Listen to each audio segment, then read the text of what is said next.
Israel और Hamas के बीच चल रही जंग को 40 दिन होने वाले हैं और अभी तक इस जंग के खत्म होने के आसार नजर नहीं आ रहे हैं। हालांकि इस भीषण जंग के बीच इजरायली रक्षा मंत्री योआव गैलेंट ने बड़ा दावा किया है।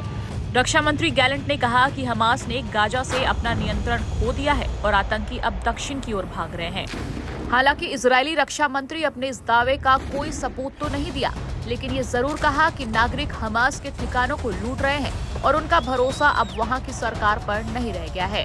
बता दें कि गाजा लगभग पूरी तरह से इजरायली फोर्सेस की घेराबंदी में है। वहीं फिलिस्तीनी प्रधानमंत्री मोहम्मद शतीह ने यूरोपीय संघ और संयुक्त राष्ट्र से गाजा में सहायता की अपील की है। जानकारी के मुताबिक गाजा में अल-कुद्स अस्पताल में हमास के आतंकियों ने इजरायली सैनिकों पर हमला किया गया था।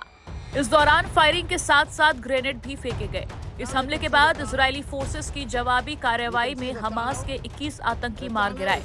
वहीं हमास के टनल नेटवर्क को तबाह करने में जुटे इजरायली सैनिकों को गाजा के एक घर में ऐसी सुरंग मिली जिसको छिपाने के लिए 3 बिस्तर लगे थे, जो बच्चों के सोने के लिए इस्तेमाल किए जाते हैं।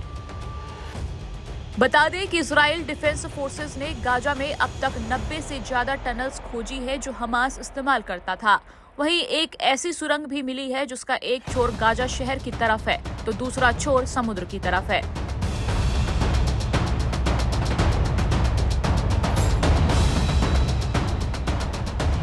बता दें कि इजरायली सैनिक हमास की सुरंगों को तबाह करने में जुटे हुए हैं। इजरायली सेना का कहना है कि कई अस्पताल के नीचे भी हमास के आतंकियों ने सुरंगें बना रखी हैं और इन सुरंगों से इजरायली सैनिकों को निशाना बनाया जा रहा है। सेना का दावा है कि हमास ने बच्चों के रंतीसी अस्पताल के नीचे अपने कमांड सेंटर में ही इजरायली बंधकों को कैद कर रखा था। जब इजरायली सैनिकों ने इस अस्पताल को अपने कब्जे में लेकर सर्च ऑपरेशन शुरू किया तो इस सुरंग में कई चीजें बरामद हुई।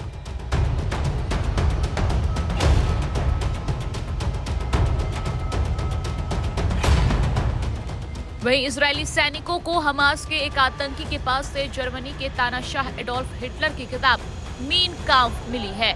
इजरायली सेना के मुताबिक इस किताब में कई नोट्स भी लिखे गए थे।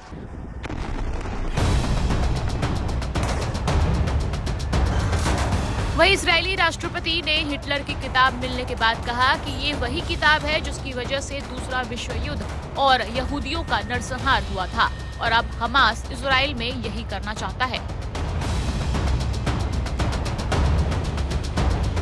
टाइम्स नाउ भारत डिजिटल की रिपोर्ट।